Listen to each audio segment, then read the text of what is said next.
YouTubers, my name's Connie Murphy. For all you new people, thank you for stopping by. For all my regulars, how have you been? I don't know, maybe it's been 2 weeks since I've made a video, and I wasn't really sure if I was ever going to make another video because pretty much everything has been said about makeup, hair, tools for the face,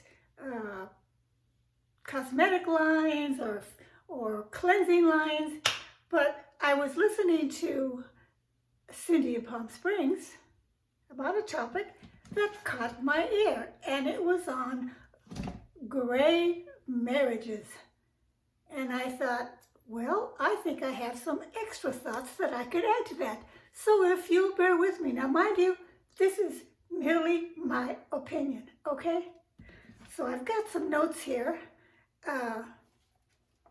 on the topic of gray marriages, what causes them, why we're unhappy with them, maybe how we can correct them, and sometimes there is no correction.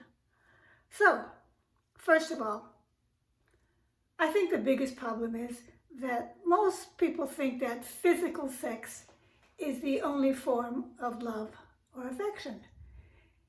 And over my almost 75 years, I've realized that is absolutely not true. For me, I've always thought as I got older and learned more about expressing my love and my husband, vice versa, was simply holding hands was a form of a physical affection. Sitting together, actually watching TV, the same program together, walking together, talking together, you know, just being together and realizing that you are that one special person in each other's life. What else? Let's see. Another thing, you know, sometimes if you're not having that real physical sex, you have to think about the times when you might be pregnant, you might be sick, you might just not feel good, you may both feel too tired, especially when you start getting older, and a lot of times your body changes and works differently. So you have to be patient and understanding. Okay, now, some of the things that may make you feel like you're in a gray marriage could be our own fault. Maybe we're embarrassed because we've gained too much weight. Maybe we're embarrassed because we've lost too much weight. But that doesn't mean you can't do the things that I previously talked about. And a husband does appreciate those kind of things because men are also going through the same changes and the same feelings that women are. Yes, they are. And another thing that may cause a gray marriage, if one or the other has cheated on the other. My husband and I don't believe we ever have. At least I know I haven't. Is there trust in your marriage? Because if it isn't, that will cause a gray marriage. A partner only, or a couple that has a covenant with the Lord, or a promise to the Lord, or a contract to the Lord, whatever you want to call it, well, that's something that we have to honor. Now, if you're just living together, going to see how it goes, that's a whole different ballgame. So think about it when you're thinking about you might have a gray marriage, because I think after a certain age, most of us may have some form of a gray marriage. Let's be honest. Okay, next, if you're holding on to resentment about something, anything, because resentment causes depression, and depression causes anger, and you usually take your anger out on the person that is closest to you, all right? A lot of people get married too young, and then they go into a gray marriage at a young age because they realize they didn't really know anything about each other in any way, shape, or form. Okay, what next? I heard a man say one time who was divorced that women in particular get what they want from their hardworking husband of 30, 35, 40 years, and then they leave. And I thought, in my own life, I've seen that to be true. What about you? Okay, another thing, I want you to remember there are lots of tricks of the devil. Now, you may not believe in the devil, and that's one of his greatest accomplishments is to make you believe he doesn't exist.